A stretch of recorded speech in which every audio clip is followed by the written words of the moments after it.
Olá, meus caros alunos! Como foi o fim de semana? Espero que tenham passado bem. Sejam bem-vindos para mais uma aula do nosso curso de Introdução à Sociologia, né? E hoje, como combinado, vamos falar das instituições sociais, né? Entre as quais a gente pode numerar as cinco, né? A instituição família e parentesco, as instituições religiosas, as instituições políticas, as instituições econômicas e a instituição educação, certo? Vamos passar aí por cada uma delas, ok? Bom, primeiro vamos pegar umas noções gerais aqui sobre as questões das instituições sociais, né?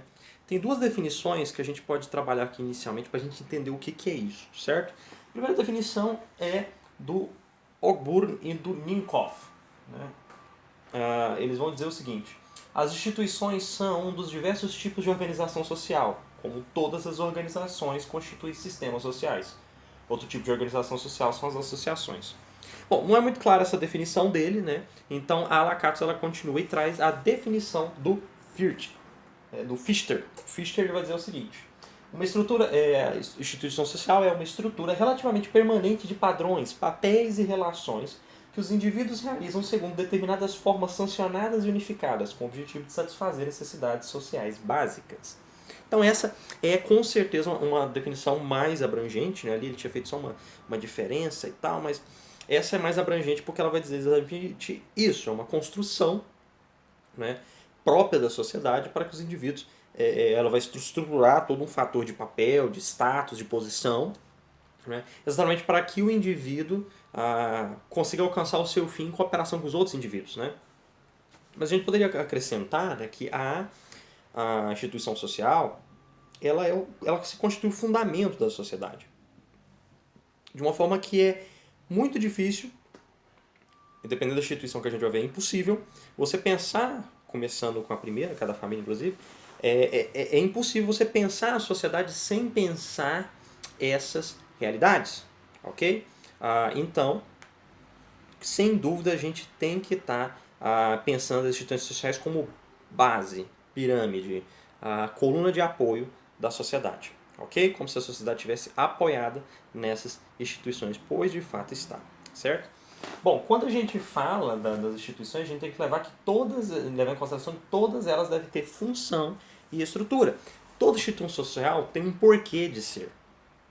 Ela não vai existir só por existir. Ela tem exatamente uma função para se cumprir, né? Um fim ao qual os indivíduos querem alcançar e por isso institucionam aquela instituição.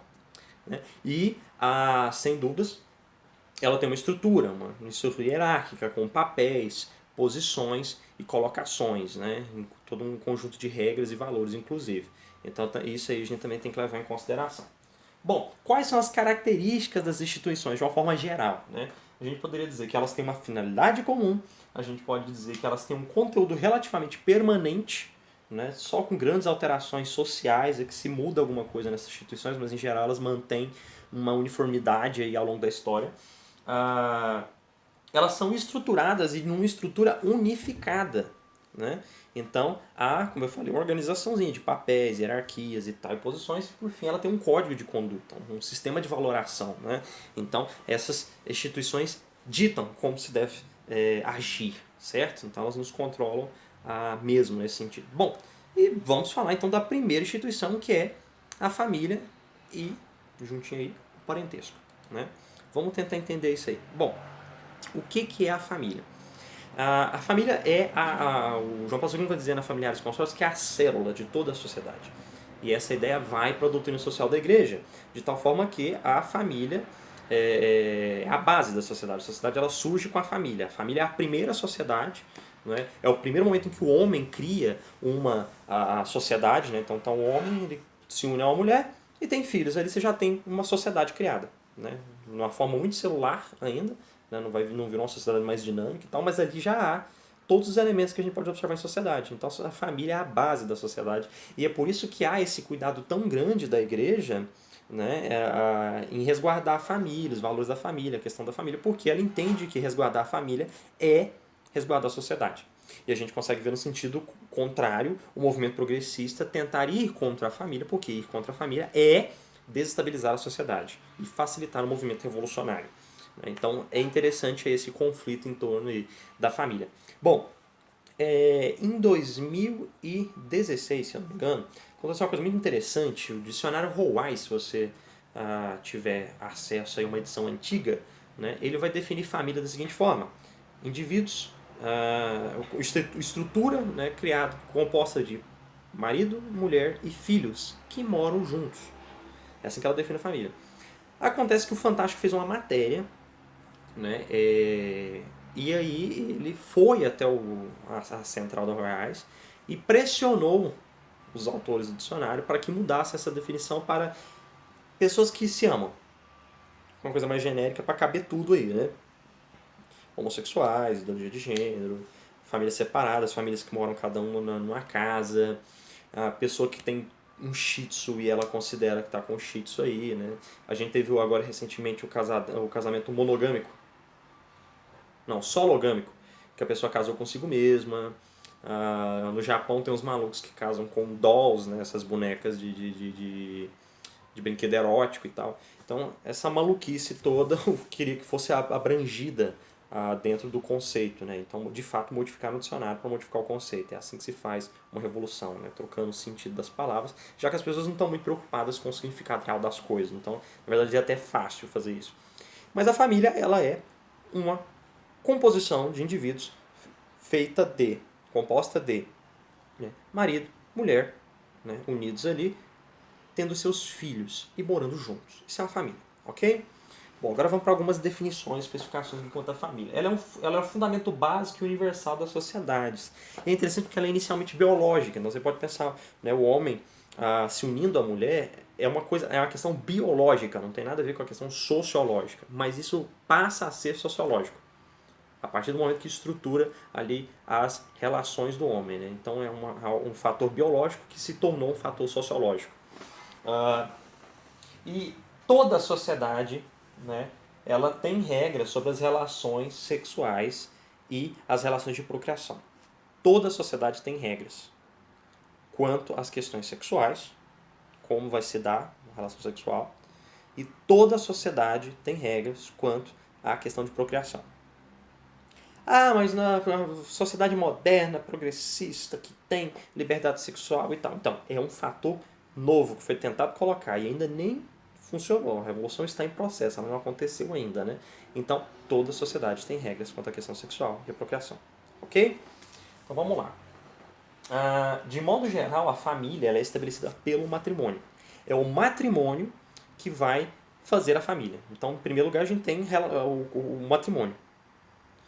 Só quando o matrimônio gera a prole é que você tem a família propriamente dita, tá? Então, antes disso, você só tem o matrimônio, só o casal. Quando vieram os filhos, aí de fato, sim, agora, família. A família ela pode ser de alguns tipos, né? Ela pode ser do tipo elementar, meu caro Watson. A família elementar, também chamada família nuclear, é a família básica. Marido, mulher e filhos. É a que a gente está definindo aqui desde o começo. Ela pode ser do tipo extensa. Tipo extensa é quando você leva em consideração os outros parentes que configuram outros núcleos de marido, mulher e filhos. Então, na verdade, uma composição de núcleos ali ao redor, né? Morando juntos. A família composta ela é interessante porque ela interliga relações que não se parecem. Na nossa sociedade que é monogâmica, lá na frente eu vou falar de monogamia e poligamia, na nossa sociedade que é monogâmica, a gente tem que pensar a família composta no seguinte: o padrasto que mora com a mãe, que tem o filho, mas aí ele traz a enteada. Essa relação, que são famílias diferentes, mas estão combinadas agora, essa é a família composta. Numa sociedade poligâmica, você pode pensar um marido que tem duas mulheres, as duas mulheres têm seus filhos. São duas famílias ali compostas numa só, né? Então essa é a forma de pensar na família composta, tá? Tem a conjugada fraterna, que na verdade você tem irmãos, cada qual com sua mulher e filhos, morando juntos, né? E por fim, a fantasma. Como assim família fantasma, professor? Bom, a família fantasma, ela é a relação, né, de mulher, fantasma e filhos, ou homem, fantasma e filhos. Né? O que é esse fantasma, professor? Bom, a pessoa pode ser viúva, e o fantasma seria o defunto. A pessoa pode ser mãe solteira, e o fantasma é desconhecido. A pessoa pode ser abandonada, e o fantasma saiu para comprar cigarro. O fato é que você tem essas famílias estruturadas, em que você tem a mãe cuidando dos filhos sozinha, ou o pai cuidando dos filhos sozinho. Né? É uma família do tipo fantasma, ok? Bom, Há uma diferença muito grande entre família e concubinato. Eu vou falar no próximo slide mais especificadamente disso, ok? E existem algumas funções básicas da família que a gente vai listar. Porque toda estrutura, toda instituição tem uma.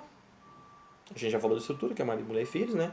Toda instituição tem uma função. Quais são as funções da família? Bom, ela tem uma função sexual, né? Como eu posso dizer, atender às necessidades sexuais dos cônjuges, né? Reprodutiva, afinal nós temos o instinto de preservação da espécie, então esses cônjuges vão atender às suas necessidades sexuais, mas não só isso, eles vão atender também à demanda de reprodução. Econômica, afinal, a família se estrutura de tal forma que há um auxílio econômico ali, né? O marido provê, a mulher cuida do lar, né? As crianças são protegidas, há uma relação econômica. E, é claro, educacional. Né? A família provê a educação também da sua prole, dos seus filhos. Né? E essa educação ela pode se dar de forma social e socializadora. A social é quando a família ensina os valores da sociedade. Né? Então, os valores, o costume, a tradição, a cultura. E socializadora porque a família já te insere dentro da sociedade com o que é necessário para você se inserir dentro da sociedade. A família já te dá status, a família já te dá papel, entendeu? Então você já insere dentro da sociedade a partir daquilo. Né? Bom, praticamente não existe sociedade na qual a conexão indivíduo-família seja interrompida. Né? Então, o homem, o indivíduo, ele está sempre ligado à família. E é interessante que isso se manifesta, inclusive porque você sempre pode contar com a família como auxílio. E, de fato, você sempre retorna para a família como auxílio. Né? Então, não se é interrompido. É claro, coloquei aqui praticamente porque existem algumas relações complicadas. Né? Por exemplo, o gerontocídio, né? Que é o suicídio de idosos, por exemplo, na sociedade esquimó, em que você pode pegar o idoso e levá-lo para longe da comunidade até a região onde há ursos polares e abandonar lá para ser devorado. Né? É um processo cultural deles de passagem e tal, mas mesmo isso há uma valoração, porque depois você vai caçar o urso polar e o indivíduo vai viver sempre você.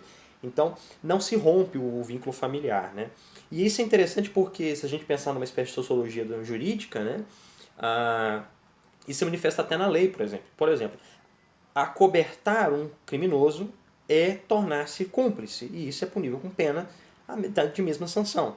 Então, se o cara matou alguém e eu escondi esse cara da polícia na minha casa, eu respondo pelo crime de assassinato, como cúmplice.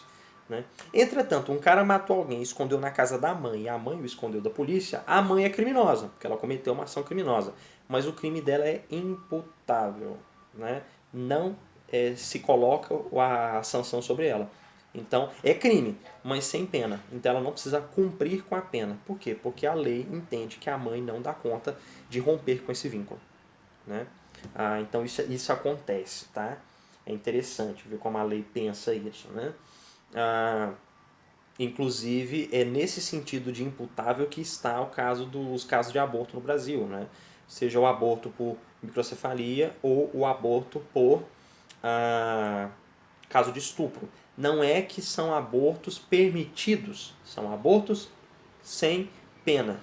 Eles são crime, mas você não infringe a pena sobre a pessoa. Mas eles são crime. O aborto ainda é crime no Brasil. Bom, e dentro da família existe a autoridade. Como se dá essa autoridade? Ela pode ser patriarcal, matriarcal ou paternal. Né? A patriarcal, o pai manda. A matriarcal, a mãe manda. A paternal, o pai e a mãe mandam juntos. Certo? Sobre os filhos. Então aqui no Ocidente o que a gente tem mais é, sem dúvida, a paternal, que também pode ser chamada de igualitária. Ok? Bom, se a gente está falando de família, a gente não pode deixar de falar do matrimônio, que é quem compõe a família, certo? O matrimônio é exatamente essa relação dos indivíduos que se unem em... só que essa união ela precisa ser reconhecida pela sociedade. Senão, ela não é válida. Então há uma diferença entre união e matrimônio. União é quando não houve o reconhecimento da sociedade. Então você só está junto com a pessoa. A união ela pode se dar de várias formas. Ela pode ser um caso de concubinato. Você está junto com um amante, você está junto com uma família que você sustenta escondido. Sabe esses casos de homem que tinha duas famílias simultâneas, né? Uma era concubina, uma não era esposa, né?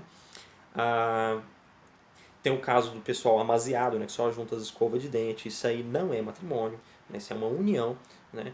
E aí você pode pensar, mas é uma união estável, que hoje em dia é permitida até para casais, para duplos homossexuais. né? Então, união estável já é um reconhecimento da sociedade, que não configura como matrimônio, mas já dá um certo reconhecimento. Então já tira um grau de matrimônio em relação ao grau de união. Você já consegue alguns direitos, né? A união estável, enquanto ela está bem clara que não é matrimônio, dá para ser até favorável porque ela permite evitar alguns estresses legais, né? Então, por exemplo, o sujeito homossexual tem um marido, né? A vida toda, ficou doente, o marido cuidou e ele morreu, né? Quem vai ficar com a herança? O marido ou a família? De repente não deu suporte porque abandonou essa pessoa. Então esses casos assim é tudo uma questão interessante para se pensar juridicamente, tá? Mas o fato é isso, união, a sociedade não reconheceu, a sociedade precisa reconhecer para ser matrimônio. Inclusive você consegue ver isso nas nossas paróquias, onde nós temos os editais de proclamas, né? A paróquia, a secretaria paroquial, expede quais são os casamentos que vão acontecer e fica no muralzinho lá atrás, na paróquia, na matriz, né, para você poder ver as uniões que vai acontecer. É a paróquia anunciando para a comunidade que aquilo vai acontecer para que haja aprovação social. Né? E aí a mesma paróquia vai pedir testemunhas, assim como o cartório, que você chama de padrinhos. Né? E o padre também vai ser a voz da igreja, confirmando aquilo dali também, em que a igreja e a sociedade, representada pelos padrinhos, aceitam aquele voto de união que é feito dos noivos. Né? Então isso também é pensado aí na realidade matrimonial. Bom, dessa forma existe como eu posso dizer, a partir do matrimônio a gente consegue perceber que existem duas formas de estar ligado a uma família, seja por orientação ou por procriação. Orientação é quando você vem de uma família, né? Então, por exemplo, qual é a minha família por orientação? Meu pai, minha mãe, meus irmãos. Né? E por procriação, no caso, se eu tivesse me casado, né? Então eu teria uma nova família, estaria constituindo uma nova família, mas estaria ligado em duas famílias, certo? A família, sobretudo o matrimônio, ele tende à permanência. Né? Os desquites, também chamados de divórcios, e as separações e tal, eles não são normalizados na sociedade, eles ainda são uma espécie de patologia, de exceção na sociedade. Né? O normal do matrimônio é manter-se para sempre assim. Inclusive, é a forma com a qual o matrimônio é pensado. Né? Você vai para o matrimônio sabendo que ele é para sempre. Se você vai para ele pensando em romper futuramente, ele se configura inválido, certo? Não aconteceu então de verdade, porque você tinha que estar com aquele desejo. Bom, tendendo à permanência, existem aí que a gente pode registrar, né, dois tipos de matrimônio, tá? O endogâmico e o exogâmico. O endogâmico tem que estar dentro do gameta, ou seja, tem que estar dentro daquele grupo, daquela casta, daquela classe social, daquela coisa. Né? Então, isso acontece em sociedades fechadas. A gente vai entender melhor esse conceito de sociedade fechada e aberta na próxima aula sobre estratificação social. Mas a questão é essa, em sociedade fechada você não sai daquilo. Em sociedade aberta, aí você já tem a relação da exogamia, que você pode alterar aí. Exogamia vai se dar de três formas. Essa questão exogâmica, ela vai se dar de três formas diferentes, tá? A relação exogâmica que a gente tem que listar aqui, ela pode ser de forma simples, né? Quando você pode aí casar com quem você quiser, né? Restrita quando há um determinado grupo com quem você pode casar e há um determinado grupo com quem você não pode casar. A coisa ela é mais controlada, podemos assim dizer. Né? Então, por exemplo, a colocação aqui que a autora põe. Né? A restrição abrange certas categorias de parentes, enquanto para outros o casamento é preferido ou requerido. Casamento entre primos, paralelos, ou seja, filhos dos irmãos, do pai, das irmãs, da mãe. Né? Então, existe um ponto em que pode e um ponto que não pode. Né? Tem uma relação aí. Você pode até tal local. Casar com tantas pessoas, menos essas aqui. Né? Que é diferente da simples ou indeterminada, que é a primeira que você pode casar com quem você quiser. Né? E existe ainda a pré-marital. A pré-marital está relacionada no sentido de ter o ato sexual antes de ter o matrimônio propriamente dito. Né? Ele é proibido na maioria das sociedades, mas sociedades que são abertas quanto a isso. Né? E, sobretudo, a atual sociedade capitalista, progressista, né, moderna, ela tem essas ideias, né? Então, por exemplo, você pode ver em filmes norte-americanos essa ideia de que a virgindade ela seria uma coisa um tanto ridícula, né? Então, já é uma coisa nova do Ocidente, né? Bom, pensando nisso, a gente pode ir então para outra forma de considerar as uniões, né, que é os matrimônios, né, no sentido de monogamia e poligamia. A monogamia, um homem casa com a mulher. A poligamia, né, ela pode se dar de três formas. A chamada poliandria, em que uma mulher vai casar com vários homens. A poliginia, em que o homem vai casar com várias mulheres. Né? E a grupal, em que um determinado grupo de homens e um determinado grupo de mulheres estão entrelaçados a isso. Se dá em algumas tribos um tanto primitivas, né? Mas é possível. Existem algumas modalidades de regras matrimoniais que é bom a gente observar também. Né? Você tem o matrimônio permitido, não é? Que é aquele em que você pode casar com quem você quiser. Né? O obrigatório, em que você já está marcado para casar com uma pessoa, você não pode escapar disso. Né? Tem uma união de uma família que está combinada e tal, não sei o que, pronto. O preferencial, em que você pode optar por se casar. Né? Geralmente a lei pede para que faça isso, mas você é livre. Né? A autora coloca, por exemplo, o caso de você ter que casar. Ela coloca o caso fraternal e sororial, em que você tem que casar com a mulher do seu irmão depois que seu irmão morreu. Né? E isso a gente consegue ver, inclusive, a autora cita algumas sociedades indígenas, mas você pode ver isso também na sociedade judaica na época de Cristo, em que aqui os saduceus, aqueles que não acreditavam na ressurreição, né, que seriam os progressistas entre os judeus, enquanto os fariseus são os ultraconservadores, os saduceus eles meio que propõem, eles contam uma história dessa, de que a mulher se casou com o homem morreu, o irmão casou com ela, e aí por fim foram 10 irmãos e a mulher morreu também. Quem é casado com a mulher, né? Eles propõem esse esquema para que baseado neste ideal da comunidade judaica. Se o homem morre sem deixar descendência, o irmão deve, preferencialmente, se casar com a mulher para dar a ela um filho que vai ser filho do seu irmão e não seu, vai ser considerado filho do irmão. Né? Porque é a descendência do irmão que vai ser garantida. Né? Então faz parte da lei judaica, isso aí. Então está relacionado aqui no preferencial. A gente tem um simulado, né? O matrimônio simulado ele é quando você precisa interligar, mas não é um matrimônio propriamente dito. Ele tem todos os ditames, mas ele não se dá. Né? Então, por exemplo, quando o príncipe, para unir o reino, casa com a princesa tal, mas se você for ver em tese, eles não dividem leito. Né? Tem até um filho ali, mas assim, cada um vive a sua, tem o seu concubinato e tal. É um casamento só simulado. Né? E pode ser o casamento chamado proibido. Né? O matrimônio proibido é aquele que não é permitido. Né? E se é feito é um escândalo. Né? Então, na nossa sociedade, acho que o melhor exemplo que a gente pode dar é o incesto. Né? É proibido em determinados graus de parentesco se casarem. E por fim o casamento arranjado, que é aquele com que os pais ou a figura de autoridade arruma para você um esposo ou uma esposa, né, que às vezes você não conhece, aquele é combinado sem necessariamente uma relação de afeto. Né? Bom, isso é interessante porque isso gera inclusive uma questão que é, como a gente pode ver ainda no matrimônio, a questão da herança. Né? A herança ela pode se dar de três formas, né? Na verdade quatro. Por primogenitura, o dinheiro vai para o mais velho, em algumas culturas é assim. Por unigenitura, né? Não, na verdade, ultimogenitura, o dinheiro vai para o filho mais novo, porque ele é o mais incapaz, então o que mais precisa. A herança pode ir por limitação de sexo, vai só para os homens, ou só para as mulheres pagar no dote, enfim. Ou por participação igual, todo mundo ganha um tantinho aí dividido e os familiares brigam, né? E tal, aquela coisa. Bom, aí pensando a família, pensando o matrimônio, a gente tem que pensar nos graus de parentesco, tá?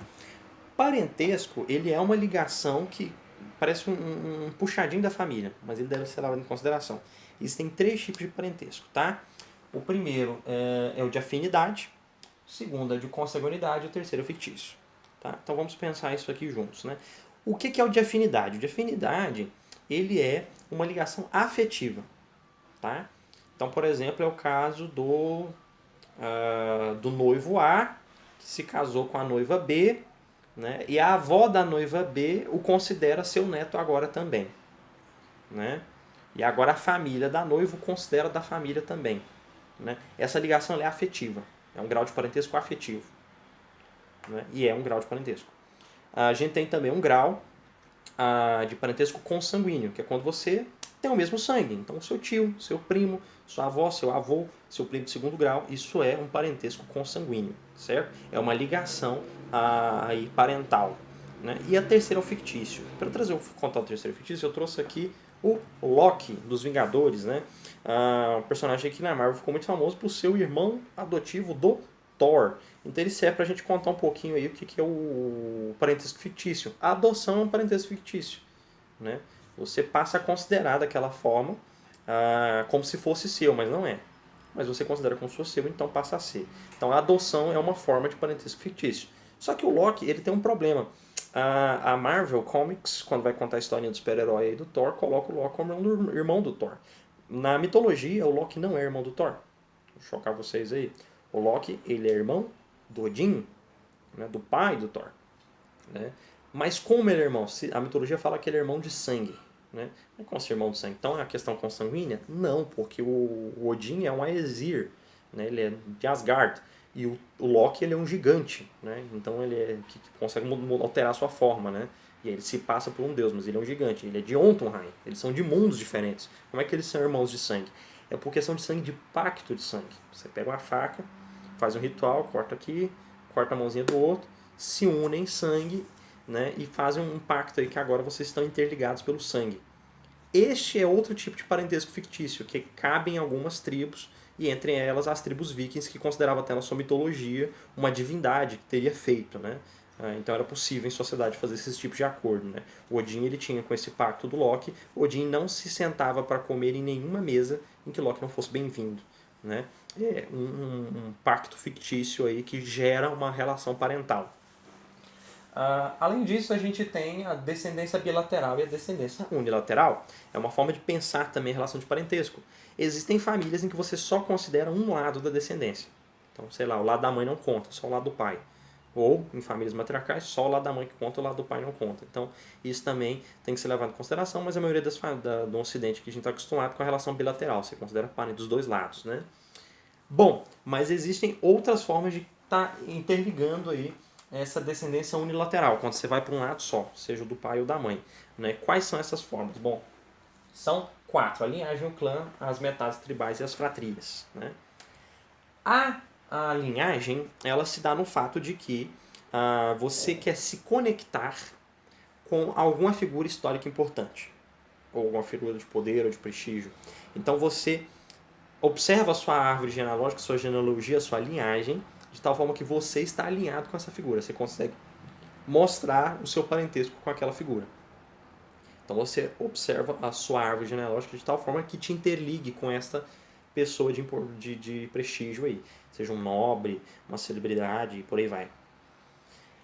O clã, e aí eu botei aqui 2 exemplos aqui, né? O Scorpion do jogo Mortal Kombat, que é do clã Shirai Ryu, e o Sasuke Uchiha do anime Naruto, né? Que ele é do clã Uchiha, né? O clã ele se dá por uma estrutura parental, né? São parentes geralmente consanguíneos, né? Que estão interligados por alguma tradição muito específica e habitam o mesmo território.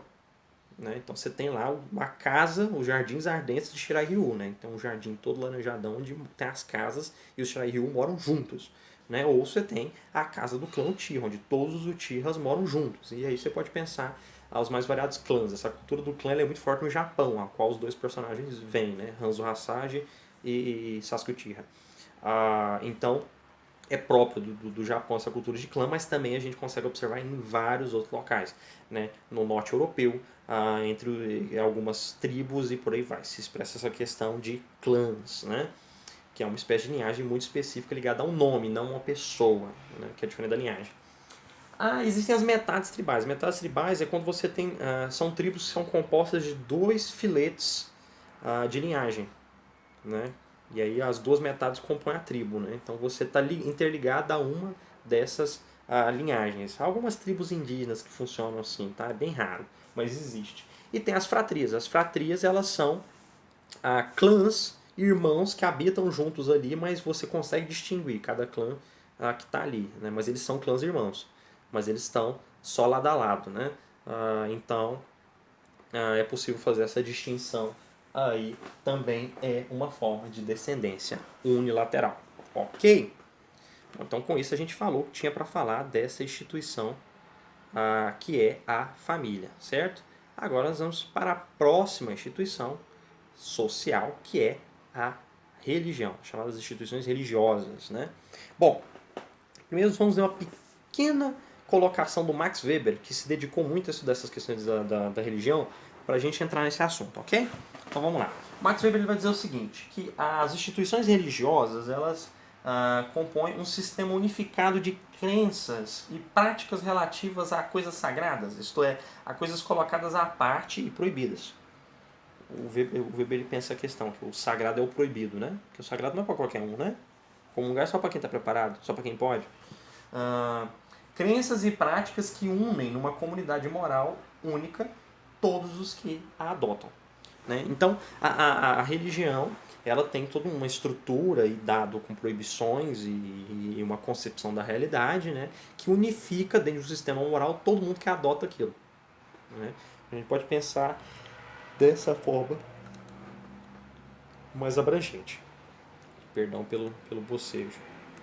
Aí, era para passar.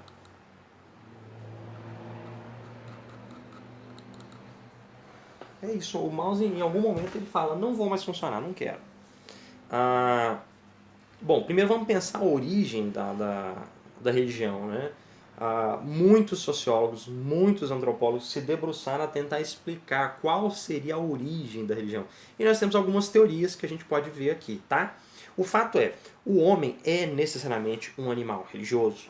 O homem necessariamente tem uma abertura ao transcendente. Se você pensar uma filosofia perene, né, seja aí uma filosofia tomista ou já um desdobramento com o personalismo de Karol Wojtyla, você consegue chegar a essa constatação. O homem está aberto ao transcendente, o homem procura, o homem tem sede de Deus. Né? E a religião ela vem exatamente dessa expressão, né? Religare, né? Que seria conectar-se novamente, estabelecer uma ponte com o divino. Bom, mas os sociólogos eles vão tratar aí da religião, vão tentar colocar todas as religiões aí como válidas, porque o papel do sociólogo não é dizer qual religião está certa ou está errada, mas explicar o fenômeno religioso em si, certo? Então, inclusive você vê algum sociólogo falando mal das religiões e fala que ele é um mau sociólogo, porque não é papel dele, né? Nós temos algumas teorias. A primeira é a teoria do medo também, né, em que o homem está com medo da realidade que ele não consegue controlar. Ele tem medo da chuva, ele tem medo do escuro, ele tem medo das feras, ele tem medo da doença, ele tem medo da fome.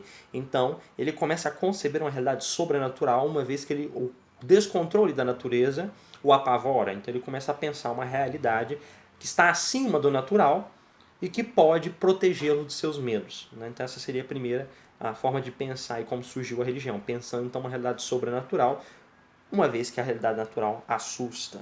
Né?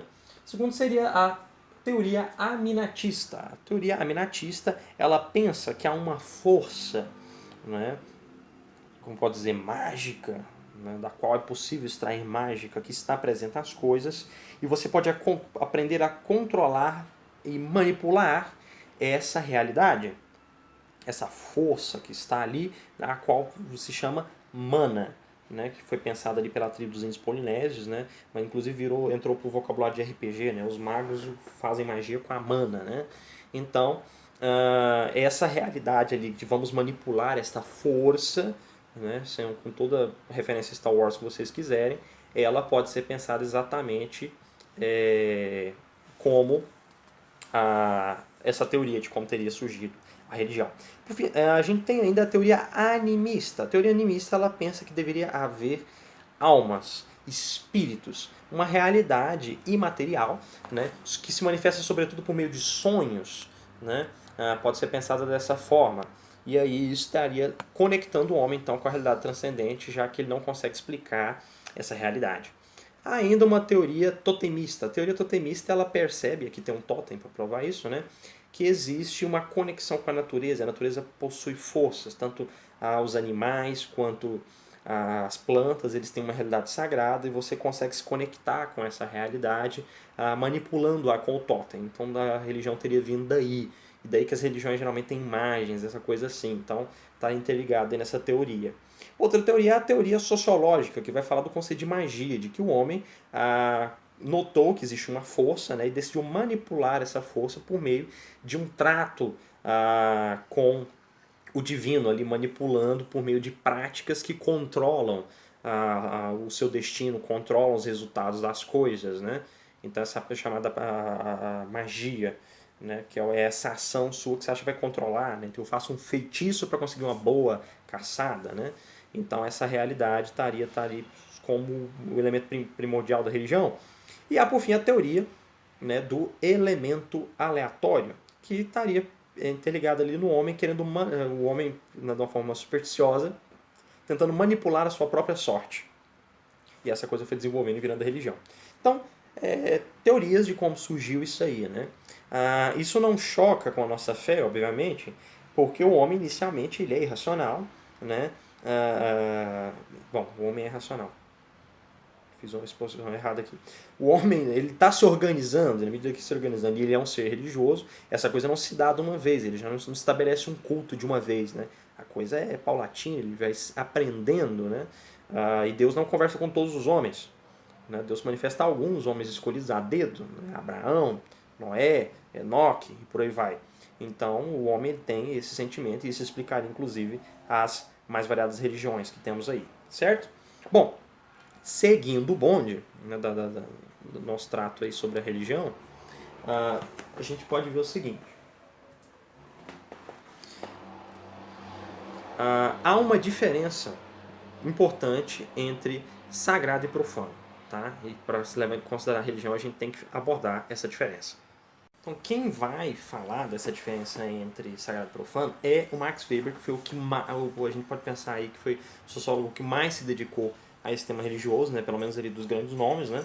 E a diferença, né, é exatamente porque o sagrado ele tem esse caráter divino, ele é de certa forma proibido porque ele não é para qualquer um, né? E o profano se dá exatamente dessa forma em que está aberto a todos, é algo banal, que não tem a valoração sagrada. Né? Inclusive, o Weber, quando ele vai fazer a sua análise da ética protestante e o espírito do capitalismo, ele fala como a sociedade protestante esvaziou a sacralidade das coisas ao se desfazer dos sacramentos dos católicos, né? E tendo aí um mundo mais banal, mais profano e, portanto, mais materialista. Né? O materialismo ele é filho do protestantismo que esvaziou o mundo da realidade sagrada. Bom, com isso a gente tem também a noção de crença e de ritual. Né? A crença, a gente poderia ver que ela é a parte, poderia pensá-la como a parte passiva da religião. A crença, a partir do momento em que você abraça um pensamento religioso, uma instituição religiosa, ela vai dizer para você como você deve pensar a realidade, como você deve pensar o mundo, né? E você vai passar a pensar de acordo com aquilo. Então essa é a crença a qual você abraça. Né? Enquanto o ritual é a parte ativa da religião, é como você vai manifestar. Isso é muito bonito da gente pensar, por exemplo, no catolicismo, porque o catolicismo da Igreja Católica ele é dividido dessa forma. Né? Você tem, nós cremos, né? Eu creio, nós cremos, né? Que é a parte do credo, em que cremos, que é o credo, a estrutura do credo. Né? Então você vai passando ali está a crença. Então se você quer saber no que você crê, reste o credo e você sabe no que você crê. E no sentido contrário, você pode pensar o ritual como uma estrutura, como eu diria, uma estrutura da qual você age, né? E aí o ritual, é claro, a gente está pensando na vida litúrgica, né? Mas ali no ritual está composto também a sua vida oracional, né? Mas ali seria a liturgia, então a missa, né? Que é a forma como você age de acordo com aquilo que você aceita, né? Então a parte ativa e a parte passiva da religião aí, certo? E também tem um termo interessante que a gente tem que estar pegando aqui, que é o termo mito, né? Que é próprio do grego, a gente viu a passagem do mito pro logos na história da filosofia, né? Vocês viram aí, professora Magna, em que o mito ele se estabelece como uma interpretação mística de uma realidade a qual não se consegue dar uma explicação racional. Né? Então está interligado também com o pensamento religioso, o mito. Tá? Por fim, acho que é interessante a gente também fazer uma observação aí quanto à diferença da religião para com a magia, né? A religião, ela é algo do grupo, a magia é algo individual. A religião, ela é algo bem visto em sociedade, a magia é algo mal visto em sociedade. A religião, ela se configura uma instituição, a magia não se configura uma instituição. E a gente pode ver outras diferenças, né? Em que a religião, ela tem a diferença da religião, ela estaria na natureza dos fins visados, né? Então, a religião, os fins, eles são fins nobres, enquanto a magia é geralmente fins egoístas, né? As atitudes envolvidas, né? A religião, ela estaria te colocando ali determinadas atitudes pré-estabelecidas pelo grupo, né? E a magia em atitudes envolvidas pensando mais um controle seu da realidade, né? Com a ação sobrenatural, a religião ela pensa mais na realidade transcendente, né? Para onde eu vou, a morte, né? Enquanto a magia quer o aqui e o agora. E a conduta, né? A conduta porque na religião eu preciso me moldar ao divino e na magia eu moldo o divino a mim, né? Então, nesse sentido, pensando assim essa diferença em religião e magia, a gente consegue entender a proibição bíblica para com a magia. Né? Deus não queria ser manipulado pelo povo de Deus, mas moldar o povo de Deus, né? Como de fato ele foi moldando. Né? Então você não precisa cair nos excessos do testemunho de Jodá que proíbem filme que tem um mago, uma fada ali, né? O elemento fabuloso, fantástico. Né? Não é nesse sentido a proibição. A proibição era de transformar a religião numa magia. Né? Era isso que o Deus de Israel não queria. E por falar em Deus de Israel, vamos falar agora das manifestações religiosas. Né? Quando se pensa em religião, a gente tem que fazer uma distinção muito clara entre religião e seita. A religião ela tem uma estrutura mais elaborada, né? Socialmente falando. Ela está mais instrumentalizada e, sobretudo, no mundo em que vivemos, ela vai ter um resultado. Né?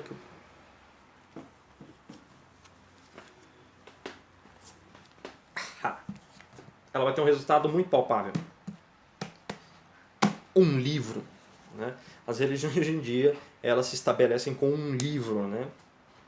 Acho que é o que deixa mais claro aí a diferença de religião e para seita. Mas as religiões africanas, elas não configuram um corpus muito elaborado para ser considerado religião, elas não têm um dogma muito estruturado, elas são mais conjuntos tribalísticos ali, então elas ficam mais no quesito de seita e é vedado a elas o nome das grandes religiões universais, tá? E vamos passar agora por cada uma das religiões, né?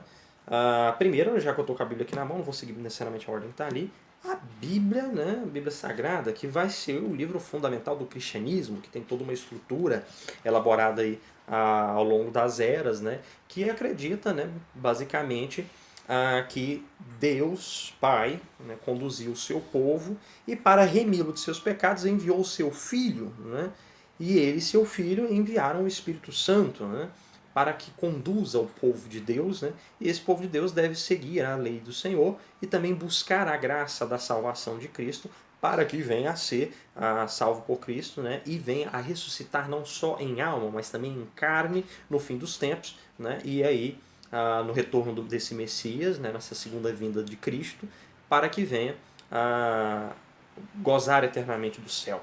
O cristianismo ele vai se dividir, ele começa com o escopo católico, que é o que a gente conhece bem. Ali no ano 1000 vai ter o cisma do Oriente, a gente tem um rompimento com os ortodoxos, mas não é um rompimento tão abrupto. E, de fato, o rompimento mais abrupto vai acontecer no século XVI, né, com a Revolução Protestante, que vai desincumbir em várias ramificações cristãs, aí, até coisas meio bizarras, assim como Church in Connection. Né? Mas o cristianismo ele geralmente se atenta a esse fato. A divindade seria uma em três, o Pai, o Filho e o Espírito, e o Filho é Jesus Cristo, né? O que se fez homem. Né? Então esses são os fundamentos e o livro é este, a Bíblia Sagrada, né? Que pode também ser pensada, o cristianismo também pode ser pensado com a unificação dos líderes religiosos, do catolicismo, no caso do catolicismo, né, se estruturando ao redor do Papa, né, de tal forma que é impossível pensar o catolicismo sem a figura do Papa. Né. Além do cristianismo, a gente tem o judaísmo, né, cujo livro sagrado seria a Torá, a lei, que configura os 5 primeiros livros da Bíblia, né, o que nós chamamos de Pentateuco, né, que é ali Gênesis, Levítico, Números... Gênesis, Levítico... Peraí. Esqueci. Que bonito. Gênesis, Levítico, Deuteronômio, Êxodo e Números. Por que eu esqueci? Eu não esqueci, eu sei de cor.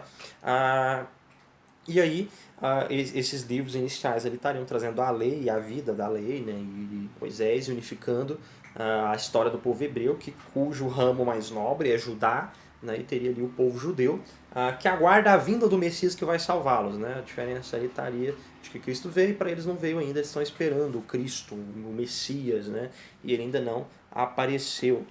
Bom, além do judaísmo e do cristianismo, né, ainda nessas grandes religiões monoteístas, ou seja, que tem um único Deus, a gente tem que citar também o islamismo. Né? O islamismo surgiu já mais tardio, ele é do século VI, né? Mas com seu livro sagrado Corão, ou Al-Corão. Né? Al é o artigo, né, masculino. Então, Al-Corão, Corão, dá a mesma.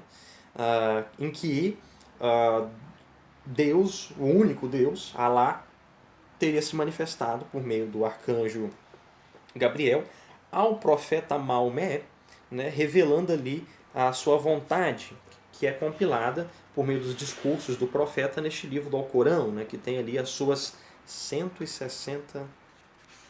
Deixa eu lembrar o número certo para não falar besteira. As suas 114 suras, né, que são os capítulos, podemos assim dizer, do Alcorão, né, que estão organizados em ordem de tamanho, dos maiores para os menores. Então, se você começar a ler o Alcorão de trás para frente, você lê os capítulos pequenininhos e você não bagunça a sua cabeça, né? Olha o tamanho dos capítulos, então que é pequenininho. E você não bagunça a sua cabeça porque eles não estão em ordem cronológica, eles estão em ordem de tamanho. Então você pode ler na ordem que você quiser, né? Ali que tem a ordem cronológica também, os números ali que você tem que ler cada qual deles. Mas enfim, o fato é que o islamismo vai se configurar aí uma grande religião, né? Eu acho que ela que não para de crescer porque ela tem o mesmo caráter expansionista do cristianismo. Né? Enquanto a maioria das religiões está interligada a um povo, então não se importa se você de outro povo não quer entrar para ela, o cristianismo e o islamismo eles têm um caráter expansivo. Né? Então eles querem cada vez mais novos adeptos. Então o islamismo não para de crescer aí, é um grande concorrente para o cristianismo. Bom, além do cristianismo, do islamismo e do judaísmo, que são religiões monoteístas, a gente tem outras religiões que são politeístas, admitem mais de um deus. Né? Então acho que a gente pode citar o hinduísmo. Eu não tenho os Vedas aqui na minha mão, que é muito caro, mas eu tenho uma Mahabharata, que é uma das grandes sagas, né, do hinduísmo. Né? Mas aqui eu tenho a figura de Shiva. Né? O hinduísmo ele acredita que o grande criador é Brahman, né, o único Deus, que se manifesta em três formas, né, que é Shiva, Vishnu e Brahma. Brahma é o princípio criador de tudo, Brahma fez, e depois que fez não fez mais nada. Né? Então Brahma criou e parou. Né? Criou tudo, inclusive os demônios. Fez tudo, os Rakshasa.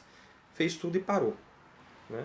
Vishnu deve manter tudo. Né? Inclusive Vishnu encarnou-se por 10 vezes para salvar o mundo quando o mundo precisou. Ele já foi o herói Rama, ele já foi Krishna, ele já foi grandes aspectos aí, dependendo da ramificação que você pegar, até Buda ele já foi, né? Vishnu ele seria essa encarnação dos grandes homens, aí, o Messias que volta sempre para manter, né? Enquanto Shiva, aqui representado, né, com seu tridente de poder na mão, é o princípio final, é aquele que dá fim a tudo. Mas de tal forma que Vishnu, Brahma e Shiva, eles configuram o mesmo Brahman, que é princípio, meio e fim de tudo. Né? Então, por eles, pela mão desses três aspectos deste mesmo Deus, você tem a linearidade, o começo, a manutenção e o fim de todas as coisas. Né? Mas esses deuses também manifestam suas contrapartes, porque eles não são homens inteiros. O hindu entende que o homem não é inteiro se ele não tiver uma esposa. Então cada um desses três deuses tem a sua esposa, e cada um desses três deuses tem a sua montaria, que por sua vez também é um deus, e esse deus tem os seus filhos, né, mas que são todos os aspectos. Então de tal forma o hinduísmo ele configura com alguns milhares de deuses, mas todos na verdade são Vishnu, Shiva e Brahma, que na verdade são Brahman. Né? Então é difícil entender como são. Alguns teóricos da religião, como o próprio o Dom Terra, né, o grande bispo aí, Deus o tenha, os classificava como enoteístas, ou seja, muitos deuses, mas ligados a um deus principal, né? Assim como Zeus e Odin seriam os pais dos deuses. Né? Então, nesse sentido. Bom, podemos citar ainda seguindo a linha, né, do hinduísmo, né, o budismo. Né, o budismo foi fundado por Siddhartha Gautama, que era um brahmane. Ele era um hindu, né, que entendeu que a realidade das coisas estava, né, em deixar de se enganar pelo Maya, é um quesito do hinduísmo, né, mas esvaziar-se do eu, né, e compreender essa nobre verdade para que você venha a abandonar o seu eu e compreender que você não é nada, que nada não é nada, e a partir disso atingir o nirvana. Né? Eu não vou entrar em muitos detalhes com o budismo, porque eu quero falar da filosofia budista com vocês no futuro. Né? Mas a ideia, vou até deixar o budinho aqui com a gente, é que o budismo estaria se configurando dessa forma, né, como um esvaziamento, uma negação do eu, né, e uma contemplação do nirvana, que seria a superação total de todas as emoções, portanto de todo o sofrimento, né, levando você a se tornar um santo. E a palavra santo em sânscrito é Buda. Né? Então você se torna um Buda, um santo. Né? De tal forma que o único Buda que tem não é o Siddhartha Gautama, mas existem vários Budas. Né? Tanto que aquele Buda risonho, aquele Buda gordo, não é o Siddhartha Gautama, é outro Buda, é outro homem que chamava Butra, que veio a se tornar também Buda. Né? Então você tem vários Budas aí, que são vários homens, vários santos, igual na Igreja Católica tem vários santos. Né? Além do budismo, a gente tem o taoísmo, né, baseado nas ideias de Lao Tse, né, no seu Tao Te Ching, né, que é o livro do caminho. O taoísmo ele prega o caminho do meio que se dá pelo equilíbrio das forças contrárias, o yin e o yang, né, o princípio masculino e o princípio feminino, o princípio positivo e o princípio negativo, o princípio úmido e o princípio seco, o princípio de luz e o princípio de trevas. Então, existe no universo um choque dos contrários e o segredo está em equilibrar essas duas realidades, afinal, cada uma tem um pouco da outra dentro de si. Né? Daí daquele símbolo que a gente está acostumado a ver do Yin Yang. E esse controle te levaria ao caminho do meio, do equilíbrio, que é o Tao. Né? Então você se orientaria por esse princípio aí. O taoísmo ele foi pensado como filosofia, ele não era um princípio cósmico, né? Ele é um princípio cósmico, mas não no sentido religioso, pelo Lao Tzu, né? E foi tornado depois religião pelo governo chinês, que precisava criar uma unidade no número de seus conflitos de guerra. Outra coisa que eles também fizeram foi fundar o confucionismo, né? Por meio das mensagens de Confúcio, né? Que estaria inclusive a gente leu alguns trechos de Confúcio na nossa aula de língua portuguesa, em que Confúcio estaria passando um conjunto de regras, de tradição, mas Confúcio nunca estabeleceu uma tradição e uma ligação com o transcendente. Mas o confucionismo ele é elaborado como uma religião também de um governo chinês que está procurando uma unidade religiosa para configurar os seus, né? Mas a coisa não vai se estabelecer, o budismo vai para a China, vai crescer bastante, o taoísmo vai até virar uma religião um tanto mais séria, o budismo vai crescer bastante na China, vai se configurar com valores chineses, tornando o budismo Shan, né? Que vai para o Japão e vira o budismo Zen, né? Que vai se unir com o taoísmo e vai virar o Shintoísmo, que é uma outra religião também com valores do taoísmo interligados à mitologia japonesa e o budismo Zen. Né? Então temos aí algumas religiões orientais também para dar uma pincelada. Deixa eu ver se eu falei todas. Falei todas. Então pronto. Então a gente acabou as instituições religiosas, tá bom? Vamos para a nossa próxima análise, que são as instituições políticas. Então, a política ela é bem fácil de pensar, a política é um princípio administrativo, né? E a gente poderia pensar, até quando a gente pensa as sociedades, né? A gente sempre vê isso, né? Quando a tribo deixa de ser tribo e passa a ser polis, né? É quando os homens, né, no seu princípio ali de luta pela sobrevivência, de conseguir comida, caça, né, consegue estabelecer já uma cultura sedentária, podendo parar ali, plantar, criar, né, animais, e uma vez que ele vai ficar parado no território, ele precisa defender esse território. Para defender esse território, ele precisa elaborar um exército, uma milícia armada para lutar contra outros homens. Não só mais feras, agora também contra outros homens. E quando ele estabelece essa luta com outros homens, né, ele vai estabelecer uma relação de poder. O poder geralmente ele parte do meio militar, né? É curioso isso. Exceto a modernidade, que parte do poder econômico. Está interligada aí. Mas a relação econômica, então, a instituição política, ela é pensada dessa forma, com as formas de poder. Vamos ver um pouquinho aqui do que a gente tem para falar. O Weber ele fala que o poder desse líder, né, que vai controlar, ele existe algumas formas de se legitimar no poder. Eu já até falei isso com vocês, mas eu vou repetir. Existe a forma racional legal, que é aquele cara que por meio das leis consegue se estruturar como governante. Bolsonaro ganhou as eleições. Pronto. Existe a forma de autoridade tradicional, que é próprio daquela tradição, né, daquele local de ser o líder.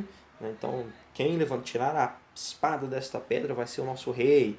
Ou quem for o mais forte ganhar, quem subir no pau do sebo vai ser o imperador da festa, sei lá, né? Qual que é a forma tradicional, mas existe.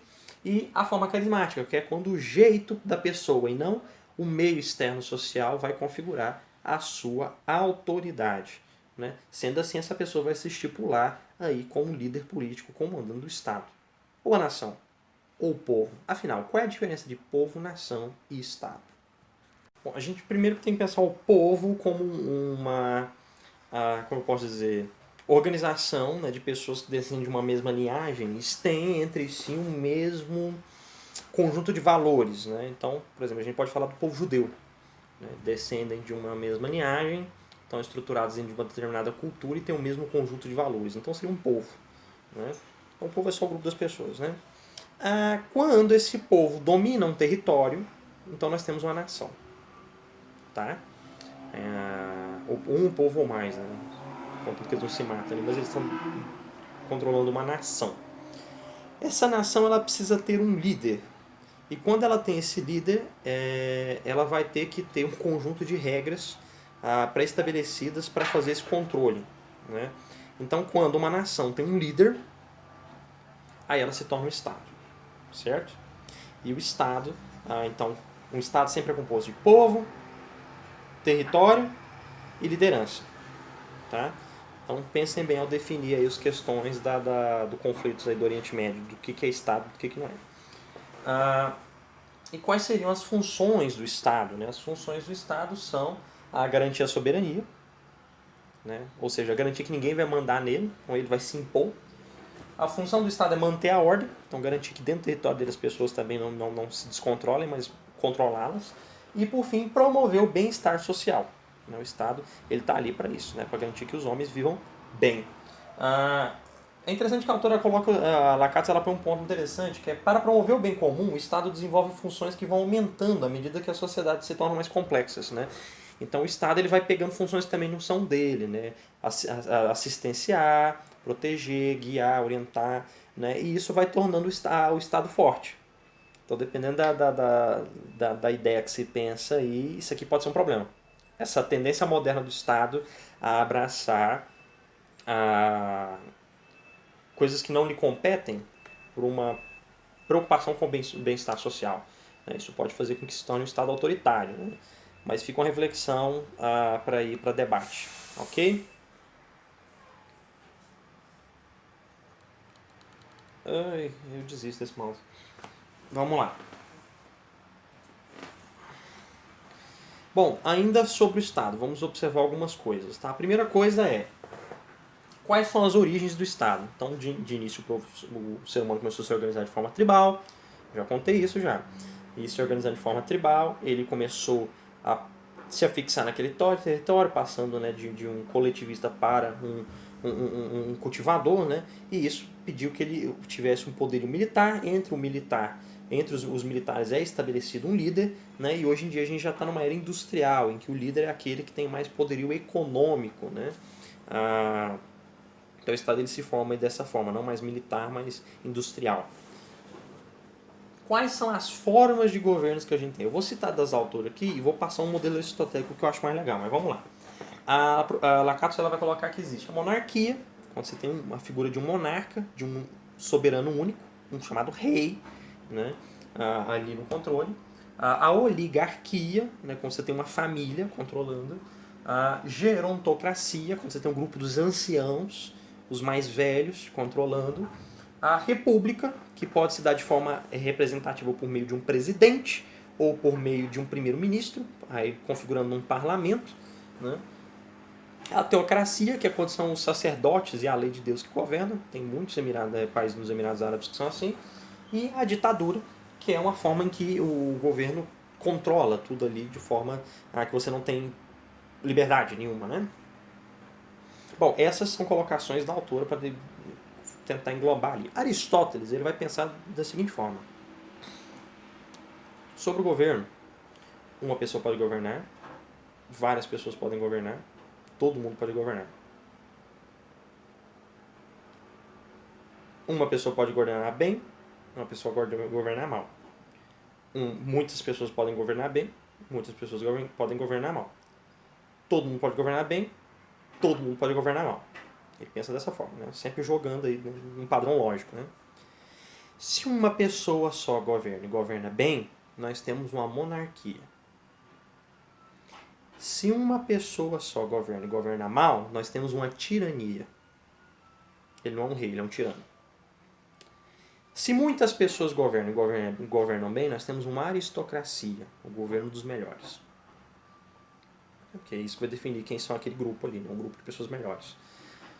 Se muitas pessoas governam, mas governam mal, então nós temos uma oligarquia. Um grupinho, uma família que ficou se mantendo no poder ali, uns caiados da vida que ninguém tira eles de lá. Se muitas pessoas governam e governam bem, nós temos uma república. Democrática, né? Uma chamada democracia. Né? Não é nem república o termo que ele usa, o termo que ele usa é democracia. Que ele está usando tudo com terminação de arquia, rafias, que é kratos em grego, né? Então, se todo mundo governa e governa bem, é democracia. Mas se todo mundo governa e governa mal, é uma anarquia. Então, ele estabelece dentro dessa forma as 6 possíveis formas de governo. Aí se você pergunta para Aristóteles qual é a melhor, ele fala, olha, é muito fácil para que um só caia, como eu posso dizer, é muito fácil que um só caia na tirania. Então é muito fácil para o monarca se tornar tirano. Isso Aristóteles falou. E é muito fácil que todo mundo caia na anarquia. O melhor é a aristocracia. Por quê? É notável que a maioria tende a ter ideias ruins. Só você ver o que vende mais, se são clássicos da literatura ou é essas porcarias de livro aí. Só você olhar mais. O que se consome mais é música clássica, se é Bach ou Pancadão de Tsunami número 3. Então, a maioria das pessoas tende a ter uma escolha ruim. Então, não podemos deixar essa maioria escolher as formas de governo. Então, essa maioria fica quieta e os melhores, aqueles que têm capacidade de escolher bem, é que vão escolher. Então, para Aristóteles, a melhor forma de governo é a aristocracia. Essa mesma pergunta foi feita a Tomás de Aquino depois. Tomás de Aquino faz um equilíbrio, faz um ponderado, fala a melhor forma que tem é a monarquia. Porque a aristocracia ela é complicada. A melhor forma é combinar, mas o raciocínio do Aristóteles está certo, você Tomás de Aquino falando. É uma monarquia temperada, em que o monarca é que comanda, mas ele não tem todos os poderes, ele precisa recorrer a um parlamento. Segundo Tomás de Aquino, o melhor governo que tem é o da Inglaterra, a monarquia parlamentar. Né?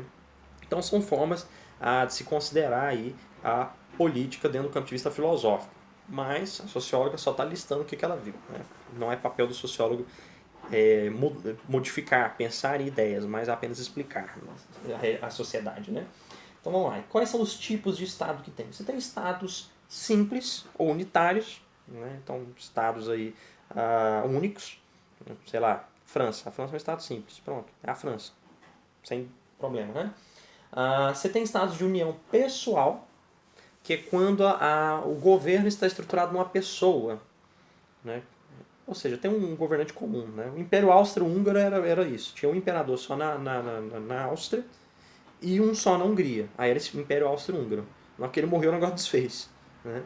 Mas é uma união pessoal. Tá? Unidos numa pessoa. Né? E tem a união real. A união real se dá quando de fato a união é feita, a pessoa passa e a união continua. Então a gente pode pensar a Espanha, né? Que era o reino de Castela, Aragão e Basco. Né? E estão unidos até hoje aí como Espanha. Né? Foi uma união real. Você tem a união incorporada, que é quando vai incorporando no território, né? E você tem a confederação de estados, que são quando estados relacionados ali, interligados, estabelecendo um estado único, mas que são independentes. O Egito estava interligado com a Arábia, se eu não me engano, nesse esquema.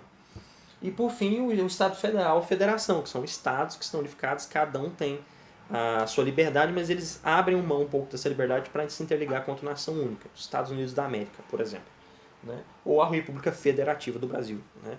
Aí você fala assim, mas os estados não têm independência, os governadores acabaram de bater recentemente, que esse lance da quarentena, bateram de frente com o presidente e mostraram que o governador tem mais poder do que o presidente. Esse é República Federativa do Brasil. Né? E aí a autora vai falar dos estados modernos. Né? Existem estados totalitários, né, que vão controlar totalmente a vida das pessoas, a liberdade das pessoas. Então você pode pensar aí na Coreia do Norte. Existem estados liberais que vão deixar a pessoa agir como ela quiser. Então você pode pensar aí nos Estados Unidos da América. E os social-democráticos, que é aquele que é uma combinação dos dois aí. Né? Aí, por exemplo, a República Social-Democrática, deixa eu ver aqui. Eu poderia dizer o Brasil controla a gente um pouquinho, de certa forma a gente é livre, né? Mas tem alguns que são mais complicadinhos. Os nossos vizinhos aqui da América Latina, inclusive. Certo? Então vamos seguir a nossa viagem aqui pelos estados.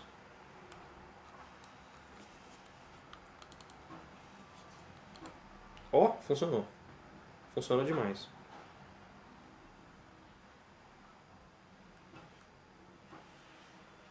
Mas acordou agora, já descobriu o esquema, eu tenho que pôr a mão embaixo. A ideologia, a autora pontua aqui também, né, como um problema de compreensão do Estado. Tá? E eu quis muito trazer esse tema porque está muito em voga isso, eu vou fazer polêmica agora. Quais são os componentes básicos de uma ideologia? Né? São 3 os componentes. Um sistema de pensamento único, você só precisa pensar dentro desse esquema aqui, tá? Que corresponde a uma visão de mundo. Você vai ver o mundo desta forma aqui. E não é um sistema de pensamento neutro. É dessa forma aqui para alcançar o nosso objetivo aqui, ok? Então é assim que funciona uma ideologia. Né? A ideologia sempre foi e sempre será uma deturpação do pensamento para que você veja o mundo da forma que é preciso ver para se alcançar aquilo que você quer. Tá?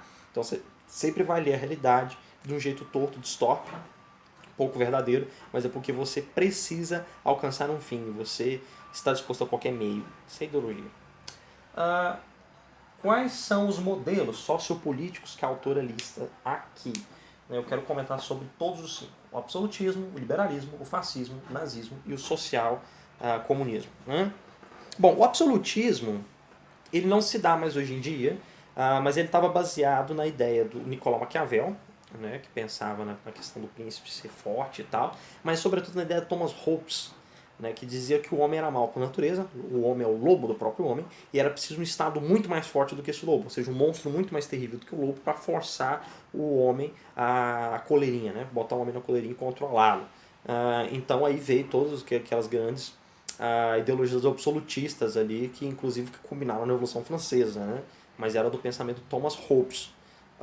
Depois surge o liberalismo. O liberalismo ele vem com a ideia de que o Estado não deve se meter na vida das pessoas, de que as pessoas são livres para suas iniciativas econômicas. Até aí é legal. O liberalismo econômico ele é interessante.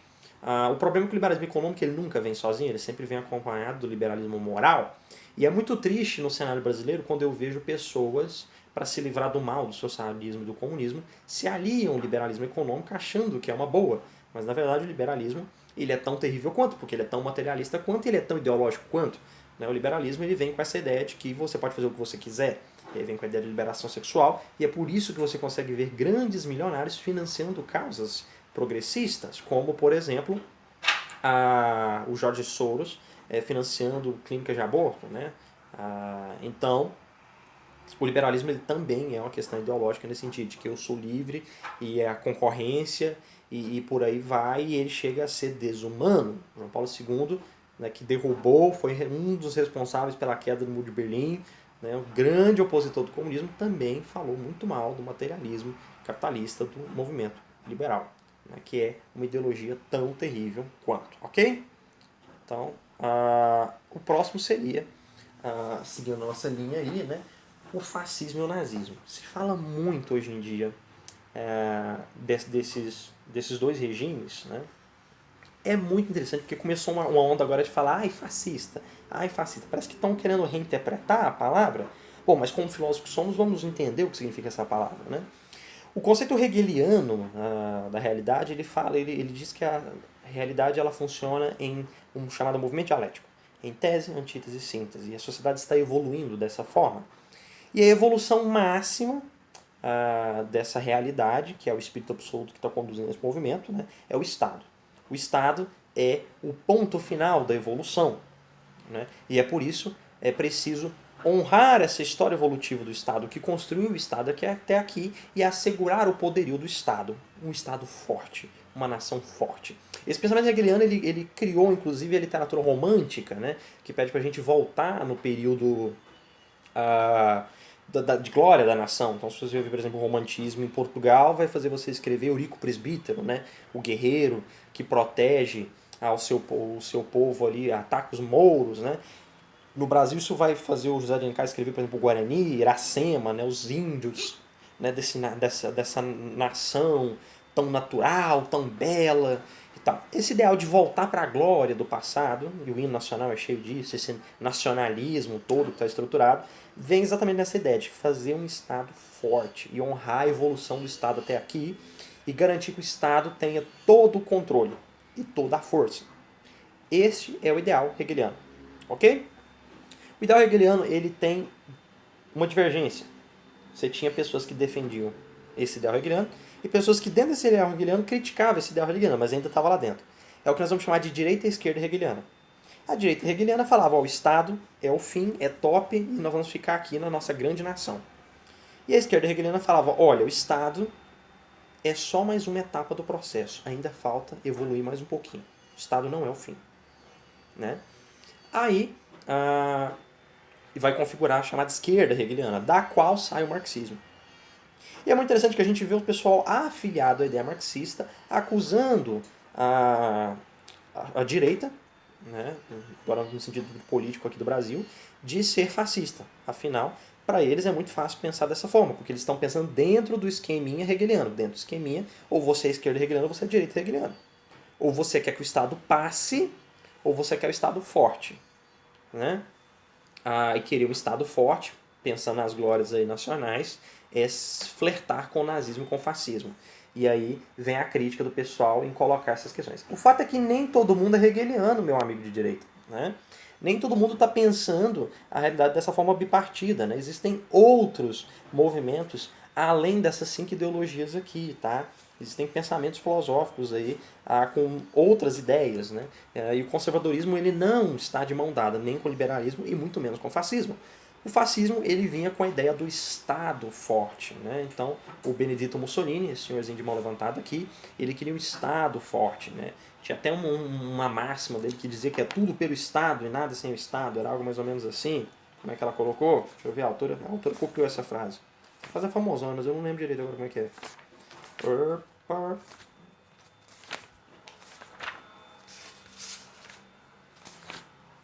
Vamos ver o que ela falou aqui. E aí, se tem essa ideia, né? Mas o pessoal fica, não, porque o fascismo é isso. O fascismo são as pessoas que acham que a mulher deve ser oprimida e que o negro deve ser não sei o quê. Né? O lema é tudo para o Estado, nada contra o Estado e ninguém fora do Estado. Esse é o lema completo. Né? E aí chega, por exemplo, youtubers imbecis, né, para falar, por exemplo, que o fascismo é criado pelo homem de bem, a ideia de conservadorismo. Né? O conservadorismo não tem nada a ver com fascismo. O fascismo é uma ideia hegeliana aplicada dentro do modelo italiano, né? E o conservadorismo foi pensado por David Hume na Inglaterra, não tem nada a ver uma coisa com a outra.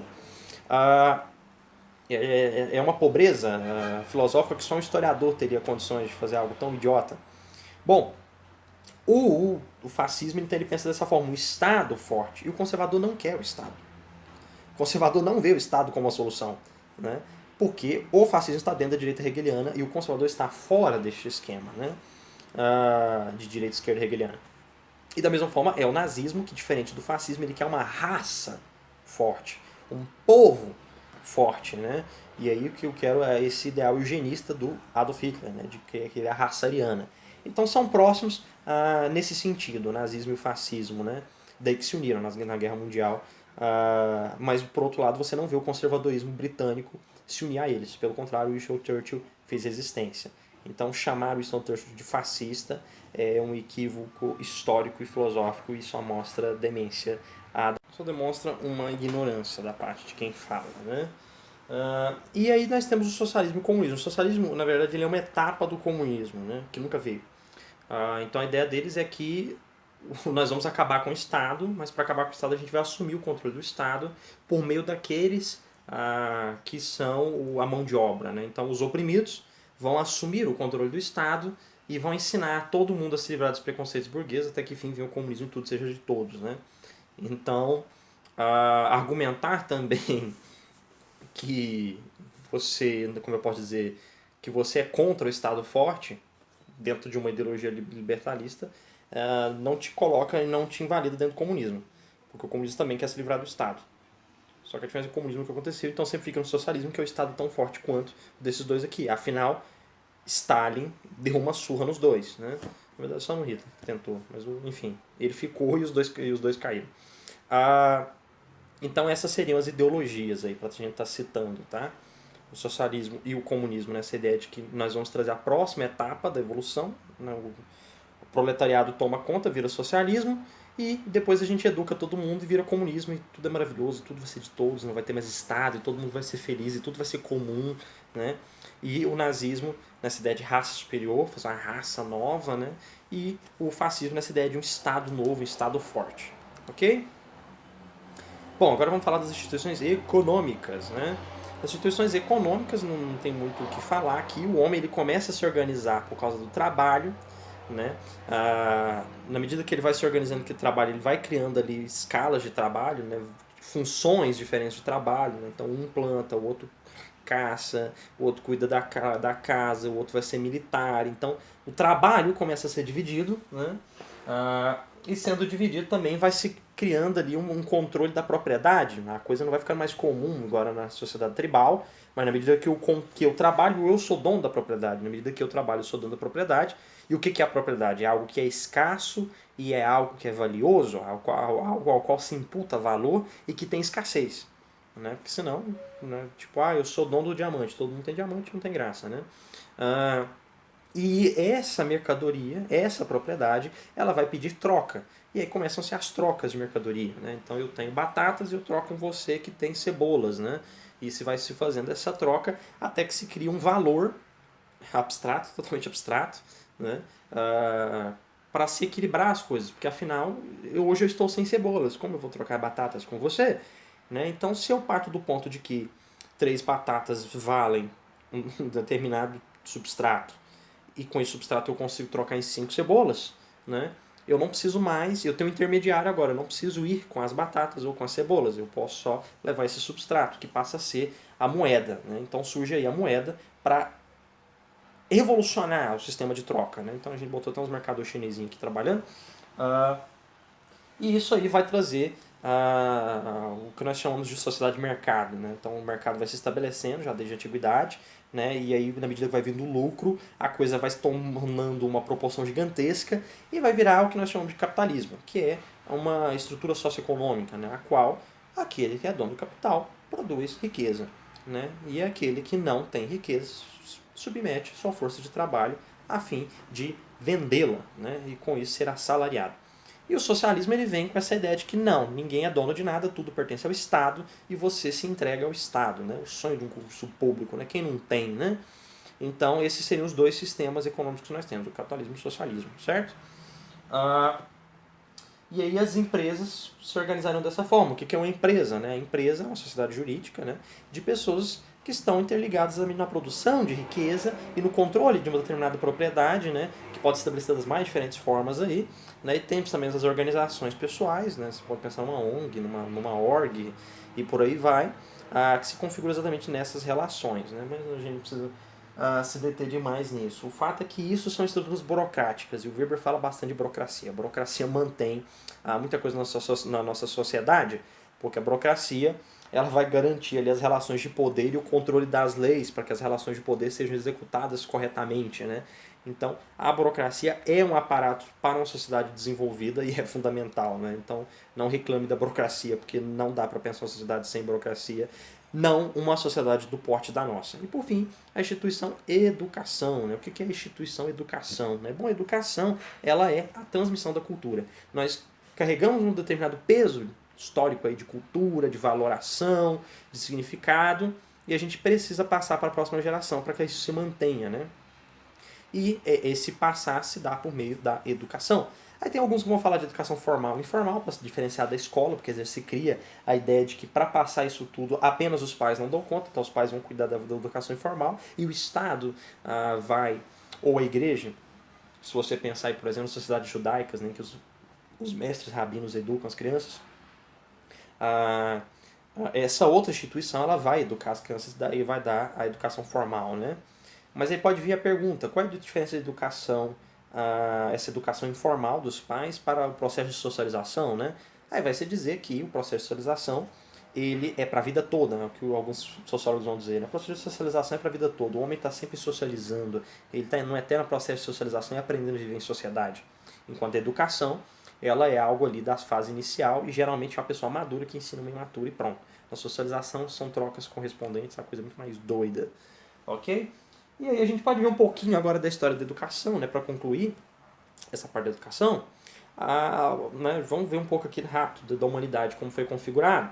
A gente tem ali os primeiros grupos já na era da escrita, né, se organizando ao redor da figura ali do pai, do mestre, né, que vai ensinar. No mundo judaico, por exemplo, é muito bonito que o processo de leitura ele se dá para que você possa ler a lei, a Torá, e o processo de alfabetização se dá a partir da leitura dos salmos, porque cada salmo começa com uma letra, então dá para ensinar no filho as letras, né, do alfabeto hebraico. E é assim que um rabino vai ensinando o seu filho, enquanto a mãe ensina os costumes, né, e por aí vai. No mundo grego, né, sobretudo com a figura dos sofistas, que a gente vê de uma forma bem crítica, porque eram inimigos de Sócrates, do Aristóteles e do Platão, né, mas eles eram democratizadores do conhecimento e estavam ali na função de professores, né, eles eram professores, né, os sofistas. E eles ensinavam a falar, a estar se colocando, né, e ali começa-se esse ideal de mestre, né, o mestre que vai ensinar, o mestre da escola, né, que apesar de Sócrates não ter cobrado de sair andando aí, questionando as pessoas na rua descontroladamente, Platão foi mestre, Aristóteles foi mestre, Platão fundou a academia ali ao redor do túmulo do herói Academo, né, ao qual deu o nome, porque tinha uma estátua da Atenas, que é a deusa da razão, então ele discutia ali, né, e aí virou academia, porque estava perto do túmulo do Academo, com essa estátua ficava no túmulo do Academo. E o Platão, o Aristóteles vai comprar uma casa, né, e vai chamá-la de liceu, e vai ficar ensinando andando ao redor da casa, daí eles são os peripatéticos, os que andam ao redor, mas você vai estar ali tendo essa estrutura. E qual que é o ideal grego, né? Educar para ensinar ali a história do povo, os grandes clássicos, o grande clássico literário, que é a Odisseia e a Ilíada, né? Para ensinar ali os ideais de nobreza, né? Ensinou-se os ideais de nobreza, ensinou-se a história, ensina um pouco de matemática, aprendeu um pouco de matemática, coloque-o para aprender agora o físico, né? Finalmente sane in corpus sanis, né? Então põe ele ali para se exercitar, aprender luta, arco e flecha, cavalo, espada. Na medida que ele se preparou desse jeito, você volta para tratar com ele com as grandes questões fundamentais. Ele vai estudar filosofia, né? E aí você tem um sábio montado, né? Esse pelo menos era o ideal da República de Platão, esse era o ideal de Aristóteles e com o qual ele educou Alexandre o Grande, né? O mundo grego vai montar dessa forma, o mundo romano não é muito diferente, vai ensinar a oratória, a arte de se expressar bem para poder discutir as leis, né? E isso entra para o mundo medieval, que vai ensinar a fé. Então, a primeira preocupação do povo cristão é a catequese, né? Ali passando pelos processos dos catecúmenos, ensinar o credo, né, o símbolo de fé. E a coisa vai indo por meio da Idade Média, até que o Carlos Magno tem a ideia de construir uma civilização cristã, e ele cria a escola, né, a escolê, né, utilizando a ideia do grego, né, que escolher significa lugar do ócio. Você não tem nada para fazer, você vai para lá para aprender, né? Porque quem trabalhador braçal não estuda, trabalhador braçal trabalha. E aí o povo ia estudar, né? E ali tinha uma formação inicial, passando pelo trivium e quadrivium, a gente já teve uma aula sobre trivium e quadrivium, vocês já sabem o que é. E depois assumia as sagradas ciências, né? A filosofia e a teologia, né? Ou, no caso, o direito também, que foi mantido ali. E aí se preparava dessa forma, né? Então, com a discussão, a vida acadêmica e a estruturação das universidades, né? Depois vem o protestantismo. Com o protestantismo vem a ideia da sola escritura. Então, começa-se uma alfabetização em massa, porque todos precisam saber ler, porque todos precisam ter acesso à Bíblia, né? Então, o cristianismo, que era uma civilização oral, deixa de ser, né? E passa a ser ali uma civilização letrada, porque começa essa alfabetização em massa, né? Aqui no Brasil, os jesuítas vêm, ensinam catequese para os índios, ensinam algumas noções básicas, música para os índios e tal. E esses jesuítas já estão aqui ensinando, eles também vão ser os professores dos portugueses que estão aqui, estão tendo seus filhos aqui no Brasil. Para eles vão dar noções mais clássicas, vão ensinar latim, vão ensinar algumas noções de filosofia para que esses meninos possam se preparar para ir para a Europa estudar direito, né, e voltar doutor. E aí, inclusive, cria todo o mito do doutor, né, o que foi para a Europa estudar, voltou bacharel em direito e o povo chama de doutor. E nesse ideal, os jesuítas vão ficar assim muito tempo, até que o Marquês de Pombal os retira os jesuítas do país, né? E aí a educação do Brasil fica abandonada por um bom tempo, alguns jesuítas ainda fazendo escondido, né? Mas até que ela volta,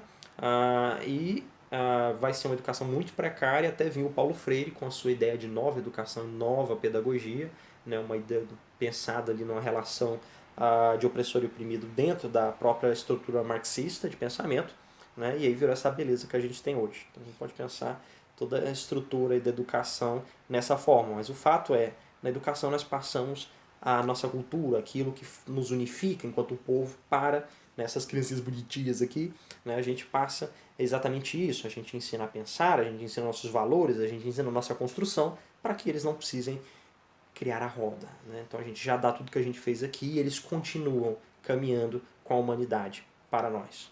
Certo?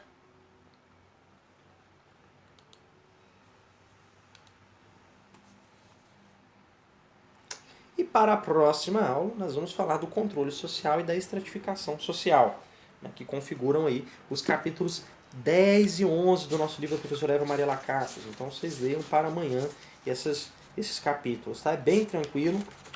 A parte de controle social são 10 páginas. Não, é um pouquinho mais extenso. Tem muita coisa para ler. Vocês têm muita leitura para ler. Muita coisa mesmo. Umas 40 páginas aí de leitura. Então, boa sorte para vocês, bons estudos, né? E aí a gente vai encerrando dessa semana, né? Nós já estamos aí acabando. Na hora que a gente acabar esse livro, acaba a semana. Então, nós vamos correr com as coisinhas aí. E aí, segunda e terça, o nosso seminário, ok?